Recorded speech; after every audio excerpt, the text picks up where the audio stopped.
Bonjour, est-ce que tu peux te présenter s'il te plaît? Bonjour, mais je m'appelle Dadiela et je suis la grande sœur de Leslie. Tu es la grande sœur de Leslie. Sans avoir été porteuse de la maladie, comment est-ce qu'elle a impacté ta vie? Je dirais déjà que quand il y a un membre de la famille qui est atteint par une maladie, que ce soit celle-ci ou une autre, forcément on se sent concerné, surtout si on grandit dans un contexte familial qui est assez soudé. Donc, ce que je retiens par rapport à la maladie que ma sœur a eu à supporter, c'est vraiment ce côté impuissant. Parce qu'en tant qu'aidant, on voit la personne souffrir, on a envie que ça s'arrête, on a envie de pouvoir faire quelque chose. Et quand on est limité dans cette aide, c'est assez frustrant. Et donc je dirais qu'il y a déjà eu cet aspect-là à gérer pour ma part, le fait de ne pas pouvoir faire plus, de ne pas pouvoir porter avec elle ce fardeau, parce que c'est une maladie génétique. Et moi étant de gène AA, comme on dit, donc étant complètement dégagée de cette maladie, je ne pouvais rien faire. Donc pour l'aider, ouais, c'est ce que je pensais au début. Et ça, c'est la première chose. Et la deuxième chose aussi que je pourrais dire, pour ma part, il y avait aussi parfois une forme de culpabilité. Me dire, ah, mais pourquoi elle et pas moi? Pourquoi est-ce que pour moi, moi je suis pas porteuse? Pourquoi est-ce que, voilà, pourquoi ça s'est fait comme ça en fait? Parce qu'il y a aussi cette incompréhension. Au début, on comprend pas trop. Parce que quand les médecins nous expliquent que c'est génétique, on se dit, bah si c'est génétique, moi je suis sa sœur, on a les mêmes parents, pourquoi est-ce que moi c'est différent? Et il y avait parfois aussi ce côté où du coup, des choses que je pouvais faire et qu'elle ne pouvait pas faire, bah, j'allais peut-être me limiter dedans. Peut-être essayer de moi me mettre à son niveau. Par exemple, je sais que par exemple, on allait, je sais pas, dans des parcs d'attractions, ma sœur, par exemple, ne pouvait pas faire toutes les attractions. Celles qui étaient en hauteur, celles qui étaient trop rapides, celles qui étaient trop... voilà, elle ne pouvait pas les faire. Donc, parfois, j'ai cette forme de culpabilité de me dire, ah, mais elle ne peut pas, moi, si j'y vais, est-ce que j'ai le droit? Est-ce que ça va la blesser, que moi je le fasse, et pas elle? Donc, des fois, il y avait ce côté aussi où on essaye nous-mêmes de se restreindre pour ne pas... ouais, pour pas frustrer l'autre.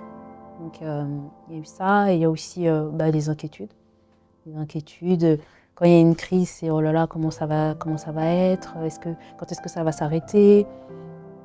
Il y a tout ça, et aussi le côté où, ouais, c'est ça, enfin, je dirais vraiment, surtout, ouais, se limiter. Limiter, pas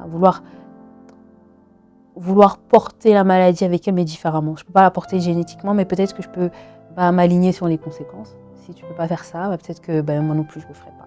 Comme ça, on est ensemble. Et je pense que c'était un peu ça. Et j'ai le souvenir aussi quand on était petite et qu'il y avait des crises, la seule chose que je pouvais faire, c'était la prendre dans mes bras, me mettre dans son lit avec elle, dormir avec elle, veiller tout le temps, m'assurer que tout va bien. Et il y avait aussi ce côté, étant son aînée, de responsabilité, même si on a même pas 2 ans d'écart, hein, mais il y avait moi, ça m'a fait grandir très vite parce que je savais que voilà, à l'école, il fallait que je surveille en hiver, qu'elle ait bien mis son écharpe, qu'elle ait bien fermé son manteau jusqu'en haut pour pas qu'elle attrape un rhume, pour pas qu'il y ait des conséquences derrière par rapport à sa maladie. Est-ce qu'elle a bien pris ses médicaments? Il y avait toute cette forme de responsabilité aussi qui est venue. Et pour ma part, il y a aussi eu ce côté où, au sein même de la famille, je me suis un peu effacée. Parce que toute notre attention, y compris la mienne, était sur elle, sur son bien-être, et veiller en fait à ce que ça se passe le mieux pour elle, et vraiment travailler au fait de limiter les crises. Donc c'est un peu comme ça que je l'ai vécu. Et je sais aussi que les différentes hospitalisations me marquaient. Ma mère nous a partagé un souvenir comme ça où j'avais 5 ans, et ma sœur s'était fait hospitaliser. Et la nuit de son hospitalisation, je n'avais pas voulu dormir. Je n'avais pas voulu dormir parce que ma sœur me manquait, parce qu'elle n'était pas là. Et que je savais ce qui se passait pour elle de l'autre côté. Et c'est difficile de ne pas pouvoir être auprès d'elle tout le temps, tout le temps, tout le temps, tout le temps. Donc il y a aussi ça, parce que cette maladie, comme d'autres, quand il y a des temps d'hospitalisation, c'est des temps entre sœurs en moins. c'est des temps de famille en moins parce que on partage avec la maladie, on partage avec le personnel hospitalier, on partage en fait. Donc c'est un peu comme ça moi que je dirais que j'ai vécu un peu les choses. Le diagnostic de ta petite sœur a été posé assez rapidement et vous avez très peu d'écart. Donc très très jeune, tu as dû endosser ce rôle d'aidante. Comment est-ce que tu l'as vécu? Alors je pense que pour moi, dans mon parcours d'aidante, il n'y a pas de timing où le diagnostic est tombé à un instant T et j'ai su que là, par exemple, ma vie allait basculer, que j'allais devoir faire des choses. Pour moi, c'est comme si la maladie a toujours été là et que tout naturellement, j'ai pas de souvenir de déclic. Pour moi, ça a été naturel de vivre avec depuis le début. C'est comme si elle avait toujours fait partie de la famille et qu'elle avait toujours été là, comme ça. Et je pense que ça s'est fait naturellement. En fait, ce qui motive, en tout cas pour ma part, le rôle d'aidant, c'est l'amour d'abord. C'est l'amour de son frère, de sa sœur, son père, sa mère. Enfin, la personne l'amour qu'on ressent, envers la personne qu'on va aider, qu'on va soutenir. Et donc c'était pour moi naturel d'aider ma sœur. Je sais aussi qu'à côté, j'avais aussi des conseils de ma maman qui me disaient, parce que comme on n'a qu'un an d'écart, 14 mois exactement, on était tout le temps dans les mêmes établissements scolaires. Donc ma mère aussi me missionnait, elle me disait à l'école, veille sur ta sœur, vérifie ci, vérifie ça. Et ça devient après des automatismes. Et en fait, je pense aussi que ayant grandi vite par rapport à cette maladie, ça m'a fait grandir vite. Parce que moi, je n'avais pas forcément la même demande d'attention. Et puis, ma maman, nous ayant élevés seuls aussi, elle ne pouvait pas forcément m'accorder aussi la même attention, même si elle le voulait. Donc forcément, j'ai dû grandir vite et j'ai gagné en maturité aussi vite par rapport à ça. C'est-à-dire que quand on est enfant, normalement, on pense, je sais pas, aller à l'école et on se dit qu'on ne veut pas faire ses devoirs et c'est quoi le goûter et qu'est-ce qu'on mange ce soir. Mais moi, il y avait en plus, est-ce que ma sœur, elle a bien pensé à prendre ses médicaments? Est-ce que ma sœur, elle a bien fait ci, elle a bien fait ça? Mais c'était naturel. Ça faisait comme partie de mon éducation, en fait, qui était là. Et j'étais un peu dans les endroits comme l'école ou les activités extrascolaires où moi, j'étais présente en même temps que ma sœur. J'étais un peu les yeux, les oreilles de ma maman pour expliquer un peu comment ça s'est passé, voilà. Enfin, avoir un peu ce relais-là que ma mère ne pouvait pas avoir, puisqu'elle ne pouvait pas aller à l'école avec nous. Donc c'était à moi de veiller sur elle. Et je pense qu'en tant qu'aidant, en tout cas, moi, je me suis un peu... Voilà, je me suis dit, ok, je pense que j'ai un peu mis de côté mes besoins à moi en tant qu'enfant. Parce qu'encore une fois, on a que 14 mois d'écart, donc ces besoins, on avait quasiment les mêmes besoins au même moment. Mais moi, je ne recevais pas forcément la même réponse. Et j'ai vite compris que ça allait être comme ça tout le temps. Donc je me suis simplement adaptée parce que même si des fois, ça pouvait générer chez moi une forme de frustration en me disant « Oh, mais elle, c'est la chouchoute, c'est toujours elle, c'est toujours... voilà, moi aussi, j'aimerais bien que, je sais pas moi... qu'on s'occupe de moi de la même façon, etc. » Mais d'un autre côté, j'avais oui, mais elle est malade, donc c'est normal. Et d'ailleurs, ça me poussait même moi, finalement, à avoir une telle attention sur elle aussi, que j'oubliais un peu mes besoins. Et c'est vrai que ça, c'est... Dans les fratries, c'est souvent un sujet, ça. C'est le fait que les parents soient focus sur l'enfant malade, plus que sur les autres. Et parce que, en fait, j'ai envie de dire, ils n'ont quasiment pas le choix, en fait, parce que c'est surtout avec cette maladie-là, c'est une maladie qui demande de veiller à chaque instant, en fait. Donc forcément, l'attention est sur elle. Moi, si je tousse, on va me dire, oh, elle a attrapé froid, ça va, c'est normal. Mais si elle tousse, même moi, je dis, elle tousse, qu'est-ce qui se passe? Fais voir tes yeux, fais voir... Enfin, voilà, c'était différent. Mais c'était normal, c'était devenu... En fait, j'ai accepté. Enfin, j'ai accepté, je me suis adaptée. Et ça ne veut pas dire que des fois, j'avais pas mal ou que des fois, j'étais pas frustrée ou même que des fois, j'ai pas ressenti de la jalousie. Hein. Mais disons que je comprenais que c'était pas de la faute ni de ma mère ni de ma sœur parce que j'aurais pu aussi être contre elle. Et à certains moments, d'ailleurs, ça m'est arrivé de de m'agacer plus facilement parce que voilà, c'est bon, t'as déjà tout, tu vas pas en plus te plaindre parce que j'ai eu une plus grosse part de gâteau que toi, ça y est. Enfin, il y avait des fois des moments comme ça, mais je me disais, non, en fait, c'est pas de sa faute. Elle n'a pas choisi. Ma maman n'a pas choisi, je n'ai pas choisi. C'est arrivé. Et donc, en fait, on se raisonne comme ça. Et après, l'amour aussi prend tellement le dessus. Enfin, en tout cas, moi, c'est comme ça que j'ai vécu. Moi, ce qui importait, c'était ma sœur. Et du coup, j'ai développé, par contre, autour de ma sœur, cette forme de protection. Parfois, je pouvais l'étouffer dans son adolescence, par exemple, dès qu'elle voulait sortir, avec qui, quoi, quand, comment, ah, t'as pas appelé, t'es pas rentré, j'ai pas eu de message. Enfin, des fois, j'étais trop étouffée, t'as pas mis ton écharpe, t'as pas mis ici, ferme jusqu'en haut, ferme. Et des fois, c'était trop, même pour elle. Mais j'avais endossé comme ce devoir de protection et aussi de relais par rapport à ma maman, qui pouvait pas être là tout le temps. Donc, parce que on était dans une famille monoparentale, donc j'avais un peu pris ce rôle-là de moi je vais la relayer, je vais la seconder. Et parfois, parfois c'était trop. Je développais des peurs. Ah non, mais par exemple, quand elle grandissait, qu'elle me disait, je sais pas, moi je vais à la foire du train avec mes copains. Surtout tu fais pas tel manège, surtout tu fais pas ci. Et elle se disait, mais je sais en fait, t'as pas besoin de me rappeler ça. Mais moi c'était comme ça. Donc je devais être tout le temps. J'avais vraiment ce côté-là un peu hyper protecteur. Et personne ne devait toucher ma sœur, personne ne devait mal lui parler, personne ne devait... c'était interdit. Interdit, je montrais les crocs directement, c'était à ne pas toucher. Donc, voilà un peu comment j'ai vécu ça. Donc tu avais ce côté protecteur, tu essayais de la protéger. Mais par rapport à quoi? De quelles conséquences avais-tu peur? Alors j'essayais de la protéger déjà sur 2 plans. Déjà, il y avait un plan psychologique et un plan physique. Psychologiquement, je la protégeais je voulais pas en fait que, par exemple, il y ait des mots-cris qui arrivent jusqu'à ses oreilles, ce genre de choses. Je voulais pas qu'on rajoute des mots à ces mots. Donc déjà, ça c'était ce plan-là, je veillais. Par exemple, je me rappelle au collège, tout le monde savait que s'il y avait quoi que ce soit avec ma sœur, il fallait venir me voir moi, avant le surveillant, avant la directrice, avant tout le monde. C'était moi d'abord qu'il fallait venir chercher. Et parce que voilà, je voulais vraiment la protéger de choses extérieures. Finalement, c'était ce côté aussi où je me disais, bon, je ne peux pas maîtriser cette maladie, je ne la porte pas, mais je peux agir sur d'autres plans. Et donc, il y avait déjà celui-là, où psychologiquement, je voulais vraiment qu'elle soit protégée.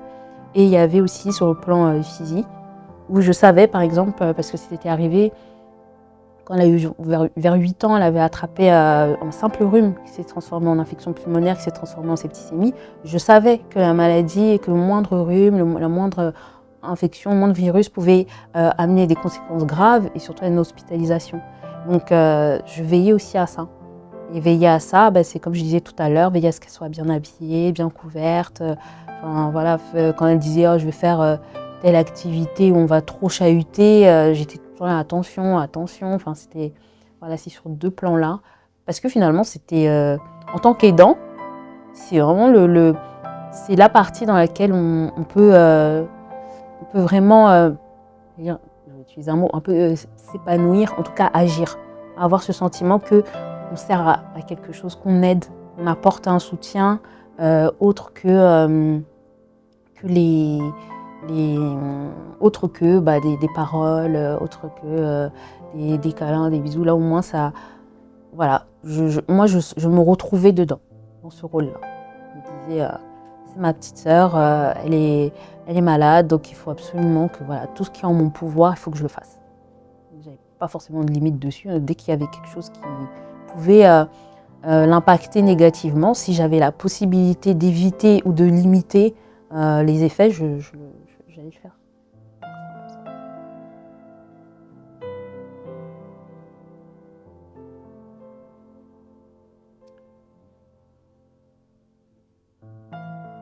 Et tout au long de ce parcours, est-ce que tu as vu les proportions que pouvait prendre, par exemple, un simple rhume? Est-ce que tu as déjà eu cette crainte de perdre ta sœur face à la maladie? Oui et non. Je savais que c'était une maladie qui pouvait emmener jusqu'à la mort, si on ne s'était pas bien pris en charge. Mais je vivais pas avec... j'avais pas ce sentiment d'avoir une épée de Damoclès au-dessus de ma tête. Je pense que je me disais... je n'étais pas focalisée sur ça. Parce que pour moi, avant la mort, il y avait déjà l'hospitalisation, il y avait déjà les douleurs. Et pour moi, c'était déjà le premier champ sur lequel on devait être là pour elle, la soutenir et veiller. Donc, c'est comme si dans mon esprit, c'était même pas permis qu'on aille jusque-là. Parce que déjà, l'hospitalisation, on faisait tout déjà pour l'éviter. Donc, jusque-là, je vivais pas avec cette peur constante qu'il lui arrive ça. Ma peur que j'avais, par contre, continuellement, c'était les crises. Moi, c'était vraiment focalisé là-dessus, sur les crises, parce que la voir souffrir en crise, et ne pouvoir rien faire d'autre que de tenir la main, et encore quand la crise le permettait, parce que parfois, il fallait même pas toucher, hein, parce que ça déclenchait des douleurs. C'était déjà, voilà, voir ça, non. C'est vraiment, en tant qu'aidant, c'est difficile. C'est vraiment difficile. Et c'est en ça que cette maladie impacte la famille, parce que finalement, on va tous œuvrer à veiller à ce que les crises ne se produisent pas. Mais parfois, enfin souvent même, la plupart du temps, on avait beau tout faire, tout suivre, veiller à ce qu'elle boive de l'eau, veiller à ce qu'elle prenne ses médicaments, la crise venait quand même. Et donc là, c'était un peu un sentiment de se dire... ouais, parfois, il y avait du découragement, de se dire mais on fait tout et quand même ça vient. Et parfois, il y avait aussi ce sentiment en tant qu'aidant aussi de... Mais nous aussi, on peut être fatigué aussi de voir l'autre souffrir. Ça fait mal, ça fait vraiment mal. Mais c'est bon, on voit qu'il y a la souffrance, on voit aussi des corps à bout, parce que c'est physique. Et on voit aussi un corps fatigué, une mine fatiguée, les cernes, plein de choses. On voit que ça ne va pas. Et c'est douloureux à vivre aussi. Et parfois aussi, il y avait ce côté où j'ai envie de faire une sortie avec elle, mais je sais qu'on ne pourra pas la faire. Il y a des choses, je savais que je ne pouvais pas lui proposer. Et peut-être que j'aurais préféré faire avec elle qu'avec mes amis. Mais on ne peut pas. Donc on a aussi cette frustration qui est là.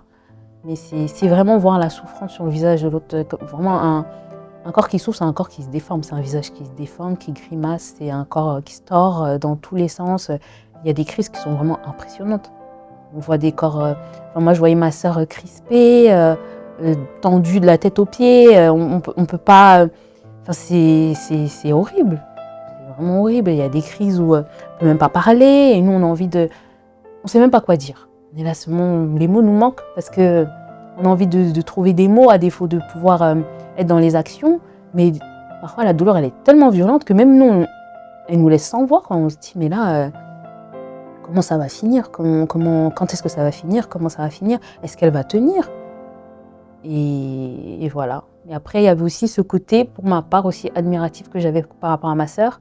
Parce que je me disais, mais plusieurs fois, je me suis dit, mais tout ce qu'elle vit, est-ce que moi, j'aurais pu vivre ça de la même façon, en essayant de se montrer forte, de rester dans la joie, la bonne humeur, de se battre quand même pour vivre une vie normale. Est-ce que moi, j'aurais tenu? Est-ce que moi, j'aurais pas abandonné? Est-ce que j'aurais été capable? Parce que moi, j'ai vu vraiment tout le parcours. Et plein de fois, j'avais cette pensée où je me suis dit, non, mais c'est moi l'aînée, mais elle est plus grande. Parce que ça, moi, je pense pas que j'aurais fait. J'aurais pas pu. Et comme on sait aussi que le Seigneur fait selon les capacités, il savait que moi, carrément, je suis il a même pas mis un peu, parce que peut-être qu'il savait que moi, non. Et c'est ça, en fait, il y a tous ces sentiments qui se mélangent. Il y a la compassion, l'amour, l'admiration, tout. On se dit, mais d'où elle sort cette force, alors que une force on ne sait pas d'où ça vient pour supporter tout ça. Et on est aussi spectateur de tout ça. Et on se dit, mais quel courage. Franchement, moi, je me dis, mais non, elle est plus forte que moi par rapport à ça. Je veux dire, moi, à côté, voilà comment moi je voyais les choses. Un peu plus tôt dans notre échange, tu disais que tu te sentais limitée dans ton rôle d'aidante. Pourtant, on a bien vu que dans le quotidien, tu as beaucoup aidé ta sœur. Mais ensuite, ce rôle-là est allé un peu plus loin, car tu as eu l'opportunité de l'aider physiquement à travers une opération.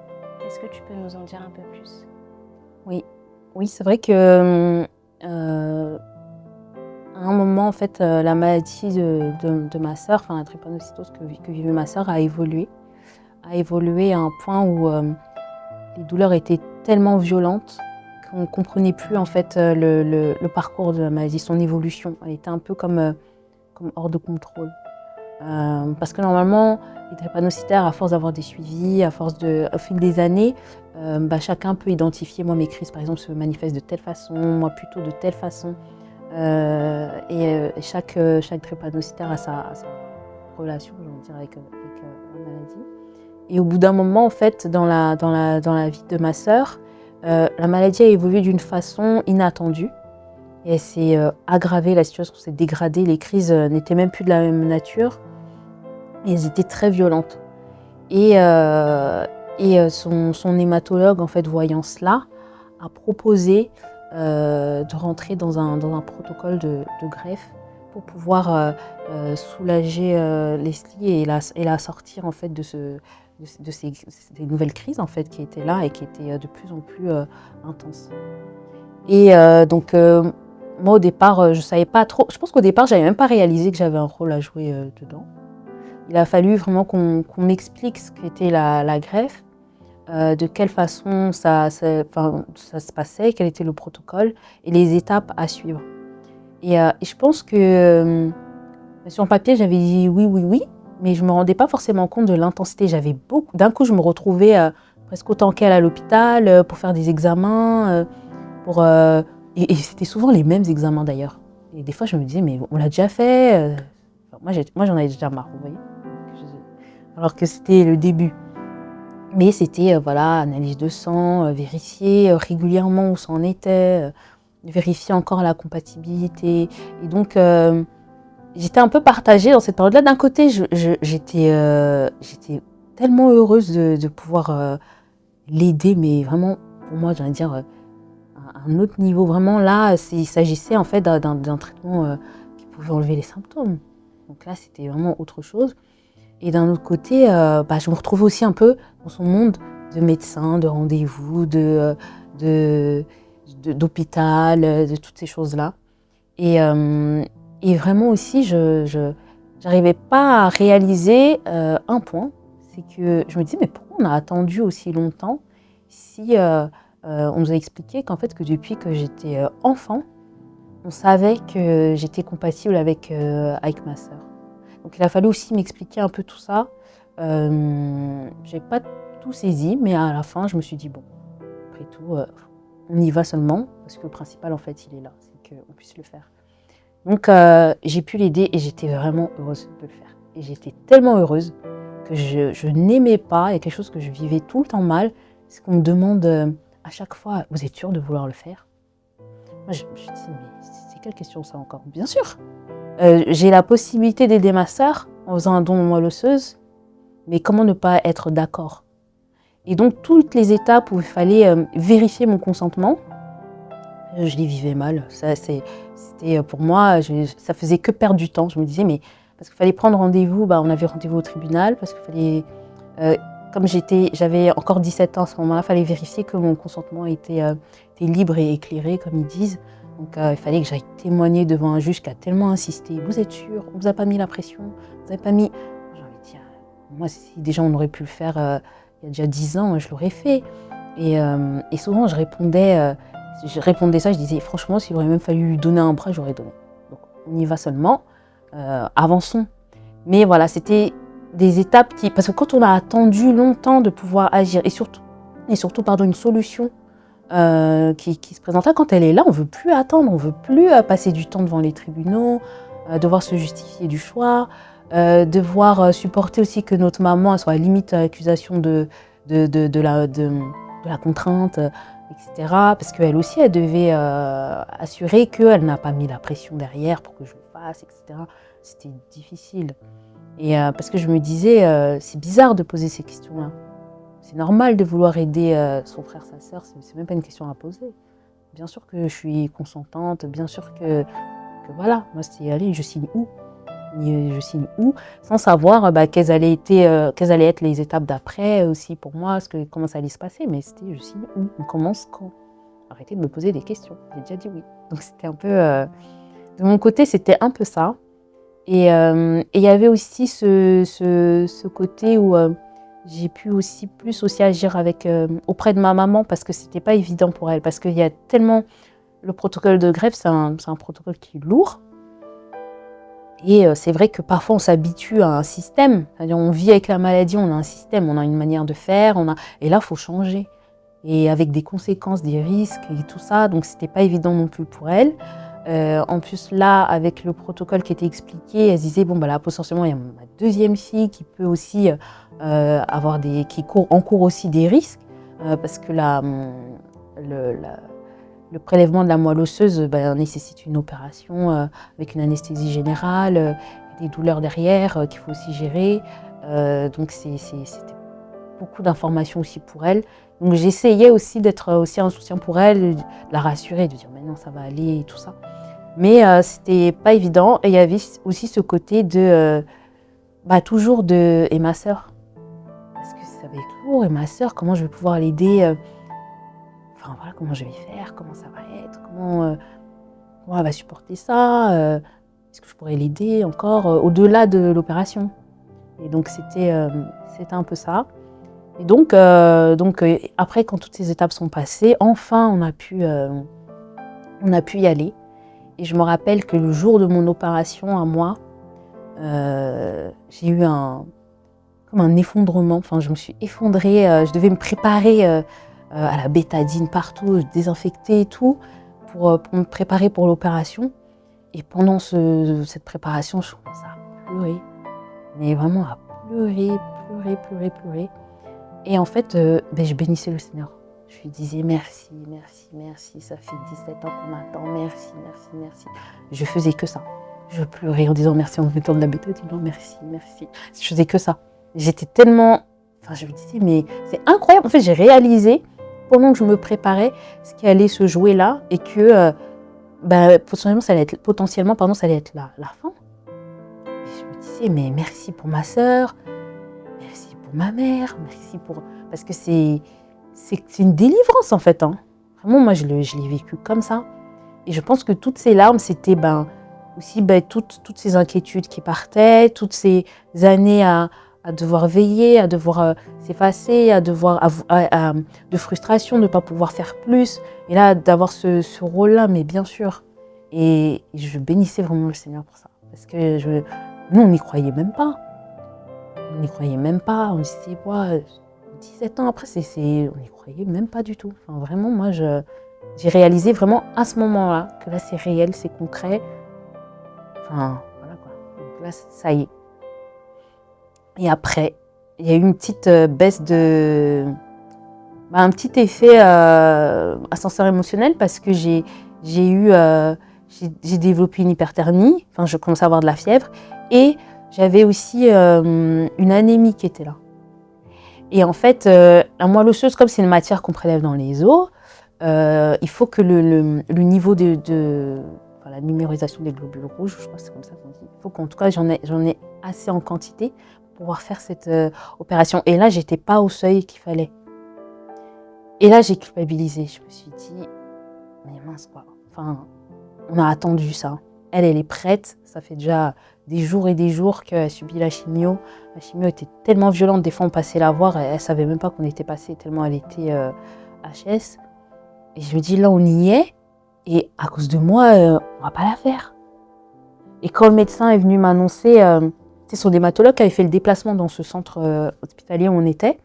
Parce que c'était dans un autre hôpital à Paris qui sont spécialisés pour les greffes. Ils ont un service que pour ça. Et quand elle est venue m'annoncer ça, mais moi, je me suis dit, mais non. Sur le coup, j'ai eu peur. Je me suis dit, là, je la mets en danger. C'est de ma faute parce qu'on va prendre du retard. Elle m'avait dit, on attend une semaine et on verra au bout d'une semaine. Donc moi, pendant toute la semaine, j'étais comme ça. Je me disais, mais il faut absolument que je guérisse. Donnez-moi les médicaments, tout, mais il faut absolument que dans la semaine, je sois rétablie. C'est pas possible. Enfin, on peut pas on peut pas, en fait, c'est pas possible. Je me disais, non, c'est pas possible. On peut pas avoir fait tout ça, en être arrivé là, et qu'à cause de moi, parce que moi, je le prenais comme ça, il n'y aura pas la greffe. Donc là, vraiment, j'étais pas bien pendant une semaine. Je me suis demandé, mais pourquoi? Ça vient d'où cette fièvre? Moi, je suis arrivée ici, ça allait. Qui a fait quoi? Enfin, voilà, j'étais vraiment dans tous mes états. Et surtout, j'avais peur et je m'inquiétais parce que je savais qu'on décalait d'une semaine. Donc, on a laissé une semaine supplémentaire sans système immunitaire, sans dans la bulle, etc. Et on savait que ça ne pouvait pas rester longtemps comme ça. Là, ça faisait déjà un bon moment et tout est planifié en fait. Il y a un timing. Et moi, je faisais décaler tout ça, donc c'était pas simple. Mais bon, à la fin de cette semaine, les médecins en fait sont venus me voir et m'ont dit bon, vous avez un peu récupéré, c'est pas suffisant, mais on va quand même le tenter. Donc moi ils m'ont dit ça, je savais. Et même là, je me suis dit bah on y va en fait. Moi j'étais prête à tout, hein. Je me disais même pas, même s'il y avait un risque, parce que le risque c'était que je supporte pas en fait l'opération, hein, simplement c'était ça le risque. Mais je me disais non on y va y aller. Je pense que j'étais juste dans ma tête, j'avais qu'un seul objectif, c'était celui-là, et peu importe le prix en fait, allons-y. Donc moi j'en étais arrivée à ce point-là. Et les médecins, pareil, là, m'ont dit, est-ce que vous êtes sûr? On donnez votre accord, on y va quand même, il y a des risques, etc. J'ai dit, on y va, ça fait déjà une semaine de trop qu'on attend, donc allons-y.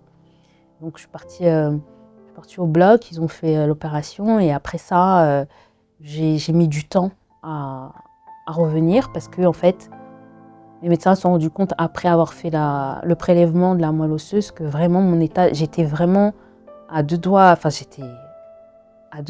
ne pas y arriver en fait, de ne pas tenir le coup par rapport à l'opération. Et c'est un point tel qu'ils ont dû me perfuser du sang. Et normalement, en fait, quand on perfuse quelqu'un, on attend que les poches de sang soient réchauffées. On perfuse, j'ai appris ça comme ça, on perfuse pas du sang, parce que le sang arrive dans des glacières. Donc on réchauffe le sang pour le mettre, parce que notre corps est à 37 degrés, donc on essaye d'arriver à peu près pour transfuser. Mais moi, j'étais à un état tel qu'ils n'ont pas attendu. Donc ils m'ont perfusé du sang glacé. C'était une douleur, c'était vraiment très douloureux parce que en fait, dans tout mon corps, il y avait du sang gelé qui me parcourait le corps. Donc je gelais de l'intérieur et c'est douloureux en fait, c'était vraiment douloureux.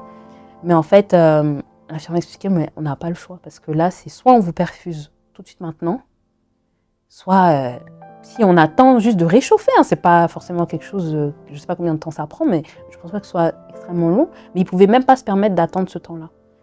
Donc ils ont dû perfuser. Et je me souviens à l'infirmière qui s'excusait, désolée, je suis désolée, je suis obligée, je suis désolée, je suis obligée. Et, elle disait là. Et moi, je lui demandais, il reste encore combien de poches? Parce qu'il en fallait beaucoup. J'avais vraiment perdu beaucoup trop de sang, en fait. Et donc, j'ai passé énormément de temps en salle de réveil. Et je sais que ma maman ne savait pas trop pourquoi je n'étais pas encore remontée, qu'est-ce qui se passait. Et moi, pendant que je recevais ce sang gelé, je me demandais, mais ma sœur, est-ce que ça a marché? Moi, j'étais encore là-dessus. Est-ce que ma sœur, c'est bon? Elle, comment elle va? Est-ce qu'elle a pu recevoir? Et l'infirmière me disait, non, mais là, pour l'instant, on s'occupe de vous. Non, mais ma sœur, moi, je veux quand même savoir si ça a marché. Est-ce que c'est bon? Est-ce qu'elle a reçu? Et j'étais que sur ma sœur. Et voilà, donc j'ai dû attendre en salle de réveil qu'ils me transfusent tout ce sang. C'était très long. Vraiment, c'était... Waouh. Ça m'a semblé une éternité. À chaque fois, je demandais, il reste combien de poches là encore? Et elle me disait, je suis désolée, il en reste encore une, il en reste encore deux, c'était... Mais malgré tout, je me disais, bon, peu importe comment ça se passe pour moi, du moment que ma sœur, elle a la moelle osseuse, le reste, pour moi, ça compte pas. C'était un peu ça. Donc j'ai reçu ce sang-là. Après, j'ai eu une mauvaise réaction aussi, j'ai convulsé en salle de réveil, les médecins ne savaient pas pourquoi. En fait, mon retour était très combatif, c'était très compliqué.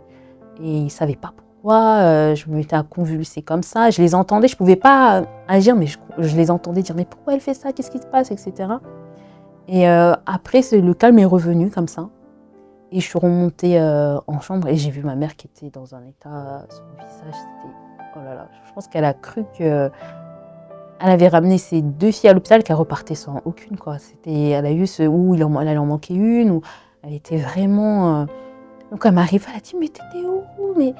Et en fait, la pauvre, c'est que elle m'a vue arriver en chambre et elle n'a pas pu rester avec moi. En fait, elle s'est assurée que j'étais là, que j'étais bien, et elle a dû retourner, en fait, voir ma soeur comment ça se passait. Donc c'était très difficile.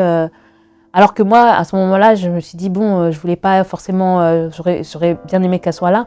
Mais même moi, elle m'a dit, mais il faut que j'aille. Je lui ai dit, mais fonce, t'inquiète pas, de toute façon, moi je bouge pas. Donc voilà, tu me retrouves ici. Mais voilà, maintenant qu'on a vu que moi je vais bien, s'il te plaît, même moi, vas-y, va voir. Et reviens vite aussi pour me dire comment elle va. Et vraiment, c'était ça. Et pendant tout mon séjour à l'hôpital, c'était toujours savoir comment elle va. Est-ce qu'elle, ça va? Est-ce qu'elle a tenu la semaine supplémentaire? Est-ce que ça va quand même marcher? Est-ce que ça augmente les risques d'avoir décalé d'une semaine? J'avais que des questions comme ça. Ma finalité, j'étais contente et vraiment heureuse d'avoir pu faire ce don-là. Moi, c'était normal, tout naturel. Et voilà, moi, je leur disais à chaque fois, vous auriez pu prendre même autre chose. Hein, s'il fallait autre chose, prenez. Hein, moi, en tout cas, je suis là. Mais c'était ça. Donc voilà. Et vraiment, jusqu'à aujourd'hui, moi, je bénis le Seigneur parce que c'est vraiment une grâce, même en tant qu'aidant, de pouvoir aider à ce point. Parce que c'est vraiment une position où on est partagé. Et là, de pouvoir jouer un rôle comme ça, de pouvoir vraiment l'aider concrètement, donner de ma personne, vraiment, c'était vraiment, pour moi, c'était vraiment une joie de le faire. Vraiment une joie. Donc, voilà. Est-ce qu'il y a eu des conséquences physiques suite à l'opération? Alors, oui. En fait, suite à l'opération, j'avais des antidouleurs qui ont été prescrits pour le dos. Parce qu'en fait, la moelle osseuse, elle est prélevée au niveau du bassin. Donc, c'est au niveau du bas du dos. Donc, en fait, ils prennent et c'est assez invasif, ils prennent ce qu'on appelle un troncard, mais c'est comme une énorme seringue qui peut rentrer à travers l'os, en fait. Et ils ponctionnent la moelle comme ça, et ils font ça des 2 côtés, côté gauche et droit du dos. Et donc, suite à ça, il y a des douleurs dorsales qui étaient là. Et j'avais aussi donc des antalgiques en fait, à prendre par rapport à ça. Ensuite, quelques années après, ça m'est arrivé de temps en temps d'avoir des douleurs ou d'avoir l'impression que j'avais l'emboîtement au niveau de mes os, de mon bassin se faisait pas correctement. Et on m'a expliqué que ça pourrait être des conséquences aussi de la ponction lombaire, du prélèvement de la moelle osseuse. Mais au-delà de ça, hormis la douleur et de temps en temps ces petits désagréments qui étaient là, j'ai pas eu de conséquences physiques. Voilà, à part ça. Et comment a évolué la relation avec ta sœur? Alors, suite à la greffe, moi j'avais ma position par rapport à ma sœur, c'était vraiment de l'aider à retrouver un peu une vie de jeune fille, parce qu'elle avait 17 ans. Donc, j'ai essayé de beaucoup la soutenir au niveau scolaire, de l'accompagner pour les oraux du bac, par exemple, de l'encourager. Voilà, même s'il y avait des difficultés ou parfois des échecs, de pouvoir la remotiver, de lui dire non mais lâche pas, tu vas y arriver, ça y est. Aussi la rassurer aussi parfois sur son apparence, parce qu'il y avait le teint qui avait changé, il y avait la perte de cheveux, il y avait toutes ces choses-là. Et de la rassurer aussi sur ça, sur l'image qu'elle pouvait renvoyer, sur les pensées qu'elle pouvait avoir d'elle-même. Et aussi essayer de l'aider à reprendre confiance, parce qu'après il faut en fait quand moi de mon point de vue, c'était vraiment un peu un accompagnement à la réinsertion. C'est un peu ça comme ça, parce que quand on est déjà la drépanocytose, c'est une maladie que personne ne peut comprendre si ce n'est les drépanocytaires.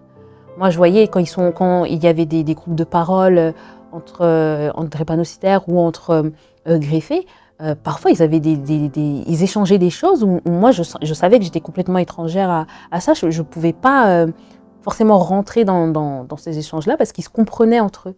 Et c'est déjà une maladie qui parfois peut isoler parce qu'on ne se sent compris de personne. Et donc c'est déjà ça. Et ensuite, quand on a la greffe, il y a aussi tout un autre parcours où pendant longtemps, on n'a pas été au lycée, pour ma sœur. Pendant longtemps, on n'a pas été en fait entouré d'autres personnes si ce n'est que sa famille. Et donc après, il faut réapprendre aussi. Il faut réapprendre à vivre et à reprendre un peu sa vie, son identité, sa vie de femme.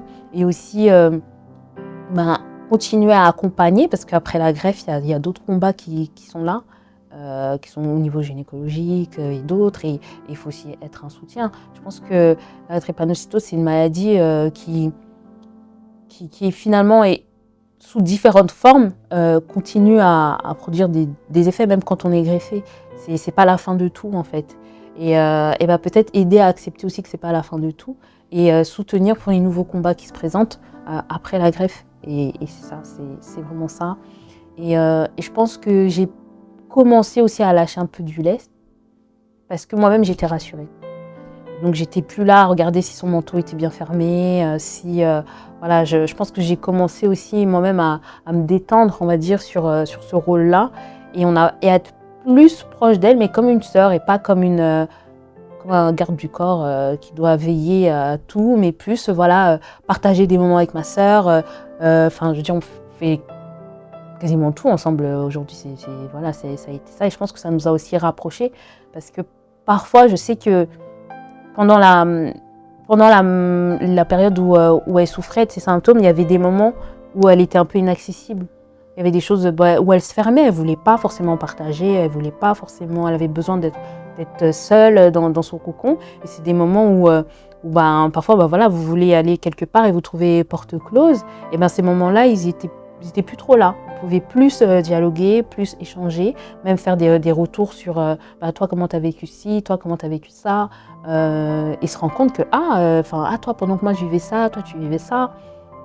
Reparler de sa dernière crise. Aujourd'hui on rigole, mais en vrai ce jour-là c'était lunaire. Moi je me dis mais vraiment c'était horrible. Mais aujourd'hui, quand on en reparle, c'est différemment. C'est moi je vivais ça comme ça, toi c'était comme ça. On partage sur cette. Ah, tu te rappelles quand tu m'avais aidé pour ça. Ah, tu te rappelles quand tu avais fait ci.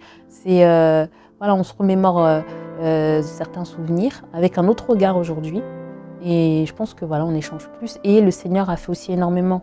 Même dans notre relation, il a aussi bâti aussi une nouvelle relation déjà autour de lui. Et aussi, on a pu comme rattraper un peu du temps qui nous avait été volé par la maladie avant. Donc forcément, on partage beaucoup plus. C'est beau, quoi. Ça nous a rapprochés, en fait. Ça nous a vraiment rapprochés. Déjà qu'on était proches, mais là, je ne sais pas si on cherche la fusion, mais en tout cas, on est vraiment proches. Et je dirais que sur certains aspects, c'est plus sain aussi. Nos rapports sont plus sains parce qu'il n'y a plus trop ce côté de... moi, je veux te limiter parce que j'ai l'impression que tu vas te mettre en danger. Et ce côté de, mais moi, je veux faire ce que je veux, c'est bon. Il y a plus trop ces choses-là. Ouais, il y a encore un peu, parce qu'en tant que grande sœur, forcément, il y a toujours un petit regard, on veille toujours. Mais c'est pas appuyé comme avant. Et donc, elle aussi, elle respire plus, je pense, dans sa vie, en fait. C'est qu'elle peut mener sa vie et que je ne serai pas tout le temps là. À pointer du doigt ci ou ça. Donc je pense qu'à ce niveau-là, c'est beaucoup plus simple. Donc aussi. Donc voilà. Bien, merci beaucoup. Est-ce que tu as un dernier mot pour les aidants qui peuvent se sentir impuissants, qui peuvent rencontrer des difficultés à porter ce rôle? Qu'est-ce que tu aimerais leur dire? J'aimerais déjà les encourager à ne pas culpabiliser parce qu'ils ne peuvent pas faire peut-être autant que ce qu'ils aimeraient faire, et aussi de les rassurer sur le fait que le peu selon eux, j'insiste sur ça, qu'ils font en fait est un réel soutien pour les malades, les personnes qui sont malades. Parce que moi, le retour que j'ai eu par rapport à ma sœur quand on échange, etc., ben, en fait, elle me dit souvent que vraiment qu'elle avait la grâce d'avoir une sœur comme moi, que j'ai été là, alors que moi, pour moi, je faisais rien. Je faisais pas assez. Mais pour elle, c'était une réelle force, un réel soutien. Et je pense qu'en tant qu'aidant, on ne réalise pas forcément à quel point on aide, en fait. Et à quel point on peut être un soutien. Et vraiment rassurer sur ce point-là. En fait, parfois, on peut avoir l'impression de ne pas faire assez. En réalité, si on prend le temps de demander, c'est énorme en fait pour eux. Parce que tout le monde ne l'aurait pas fait. Et je pense qu'ils en ont conscience. Ils savent, je pense, peut-être même plus que nous, ce que ça représente en fait d'endosser ce rôle, de vivre ça avec eux, de les accompagner, de les soutenir. Parfois, j'ai l'impression qu'ils s'en rendent plus compte que nous. Et parce qu'ils ont un regard, eux, ils reçoivent ça et donc ils le perçoivent différemment. Donc vraiment rassurer sur ça et surtout de persévérer, de ne pas lâcher parce que c'est vrai que je pense aux parents dont les enfants souffrent ou aux frères, aux sœurs ou même à la famille plus élargie, de ne pas abandonner. Parce que parfois, on voit aussi des cas où il y a des personnes qui sont malades, qui souffrent et qui se retrouvent seules parce qu'on a abandonné à côté, parce que c'était trop long, parce que c'était trop difficile. Nous-mêmes, on a vécu ça. Notre papa, il est parti en partie parce qu'il ne se voyait pas affronter ça. Et or, en fait, ça aurait été utile, même juste une présence. Donc c'est ça, c'est aussi notre... juste de manifester l'amour, en fait. Manifester l'amour sans limite, tant qu'on peut, comme on peut.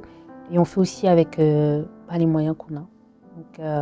Donc voilà, mais vraiment de persévérer, de ne pas lâcher.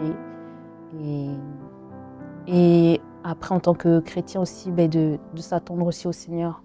Le Seigneur, il a une manière de faire avec chacun. Pour d'autres, il va passer par la greffe. Pour d'autres, ce sera des traitements. Pour d'autres, ce sera autre chose. Pour d'autres, ils vont continuer sur cette voie-là avec la drépanocytose.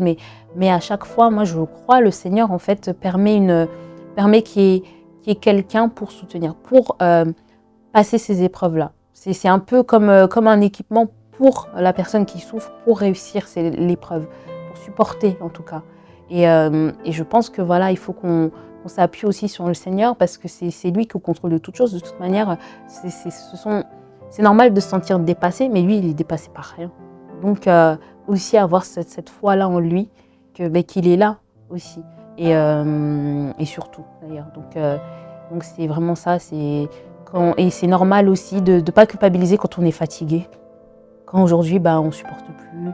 Quand aujourd'hui, on n'a pas envie, ça arrive. Parce que ça, les aidants s'interdisent ça, de dire oh, « je suis fatiguée de soutenir, je suis fatiguée de porter, je suis fatiguée. Moi aussi, j'ai envie de vivre ma vie, en fait. Moi aussi, j'ai envie de faire autre chose. J'ai pas forcément envie de penser à ça. » Et des fois, il y a un peu ce besoin d'être un peu... comme se dire je vais penser à moi, quoi. Mais c'est normal, ça aussi, on est des humains, on a des failles, et c'est normal parfois de craquer, même en tant que parent. De se dire, non mais là, moi j'en peux plus.